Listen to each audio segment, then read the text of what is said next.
Alistair Darling joins us now live. Good morning, Mr. Darling. Good morning. Let's start with your spending plans. By ring-fencing areas like health and education, can other sectors expect huge cuts? Well, look, public spending generally across the piece will be much, much tighter. I am absolutely determined that we will halve the government borrowing, the deficit, over a 4-year period. I want to start that process once I've got recovery established. That's why we're continuing to support the economy now, because, frankly, if the government wasn't doing it, the private sector investment at the moment is pretty flat for obvious reasons. But we support the economy now, but after that, it has to be tighter. Now, I said at the time of the budget that I wanted to do that in a way that protected frontline services like the health service and schools, and actually education matters to our long-term prospects. The rest of public spending, it will be much tighter, and it will mean that some programmes will be cut. It means that there is going to be some switching of spending, as I indicated yesterday. Can you give us any figures for just how much they will be cut? Well, no, because I have not. What I have set is the overall envelope, which was published yesterday, of the amount of money the government will spend. I've set an overall envelope in respect of the reduction in borrowing. But what I haven't done is, at this time, set the budgets for the next 3 or 5 years for individual departments. You must have a fairly good idea, to balance the books, just what kind of cuts you're talking about. And presumably those cuts must be fairly harsh if you're going to balance the books. Well, what I've said is that, spending is going to be pretty flat, and it must be worse than flat, though. There must be big cuts. Let me explain to you. The overall envelope is going to be tighter because borrowing is going to come down. That is certainly the case. What we don't know yet is exactly how much we're going to have to spend on unemployment benefits. The signs so far are encouraging that actually unemployment is rising less fast than most people thought, and that is a very good thing, mainly because of the result of what we're doing to support the economy. Equally, there's uncertainties in relation to debt interest and so on. I think, as we come through this, we'll then have a better idea of precisely how much we've got to allocate to each department. But people should be in absolutely no doubt. It is simply not negotiable that we should do anything other than reducing the amount of borrowing that the government has. People understand why it's been so high, because we had to support the economy following the problems in the banking industry last year. But it's absolutely right that as recovery is established, you bring it down. Now, I understand, too, there's an argument. People say, well, why don't you go further? Why don't you go faster? Well, if you did that, if you brought the whole thing forward a year, you'd have to find another £26 billion. That's the equivalent of putting 5 pence on VAT. I know that's what the Conservative Party here have said. I just don't think that would make any sense. I think it's right to do this in an orderly way, a credible way, and one that is fair and responsible. Well, Mr. Darling, if you're going to ring-fence these important and very large areas of public spending, you will need plenty of revenue to do that. The 50% tax on bankers' bonuses, that might be a very popular move for the electorate.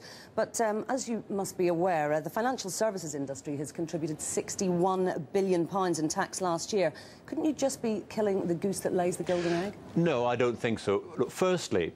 Why? Because you're banking on the banks not moving? The financial services industry is very, very important to the UK. London is without doubt the world's major financial centre, and I want to keep it that way. So what you're saying, what you're saying is that we're going to hit you with very punitive taxes and make this a difficult place to do business, but please, please don't leave.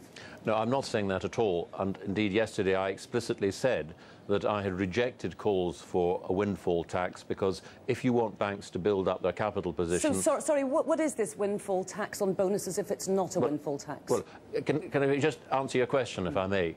Firstly, there were people, and there are people, who say you should do a windfall tax on banks' profits, and I rejected that because I don't think it would be the right thing to do.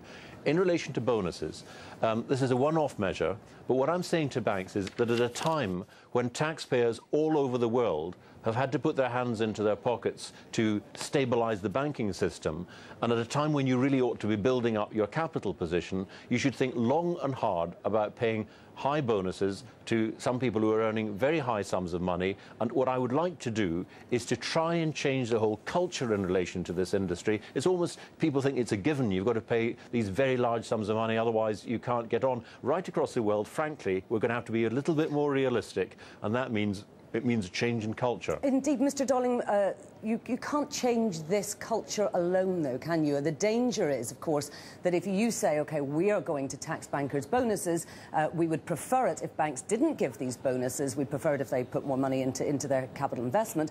That's all very well, as long as everybody else is singing to the same hymn sheet. Is that really what you think, that you can get a consensus? I believe the US has already said that's just not something they're prepared to do. Well, if you look at the agreements that we got following the G20 meetings in America in September in relation to how bonuses ought to be paid, and most banks have actually signed up to it. Isn't that the very time when the United States said that that's something they were not prepared to do, to cap bankers' bonuses? They did actually sign up to it, and President Obama took a lead in establishing that. And indeed, you know, many banks in America, this country, other countries have also signed up to it. That's the one basically where people say you should defer bonuses, they should be capable of being clawed back, they should be paid more in shares. And, you know, different countries will do different things. But, you know, but there is no cap. That's right, isn't it? There is no cap in America on bankers' bonuses, is there? There's no cap in this country either. And you are right that this is a pretty global business. It's a pretty international business. But, you know, I just think that no matter where you work, you do have to think long and hard. There's an awful lot of people in this country and in countries right across the world who have had to pay more. Some, sadly, have lost their jobs as a result of all this.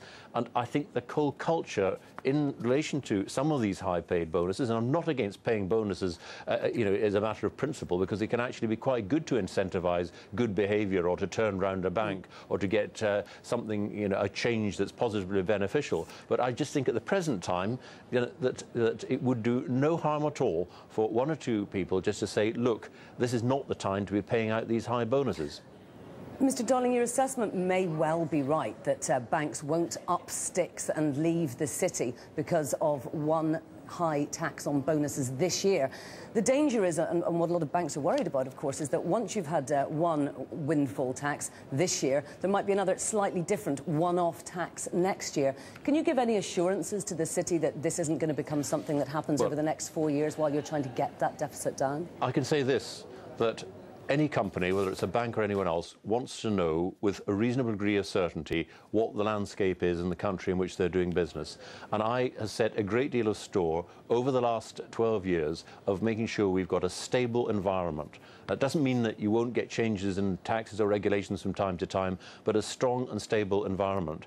And, you know, this is an industry that employs 1 million people in this country. It is very, very important to us, and I want to do everything possible to try and encourage firms to be here. And remember, most of London, as people well know, a lot of the people employed here are employed by non-British banks, if you like. I want them to see London as a destination of choice. Now, the part of what I've been trying to do is to try and make sure that we have a strong, stable regime here, one that is realistic, one that's fair. But above all, this industry is important to the country, and I don't agree with people, and there are some who say that somehow it isn't.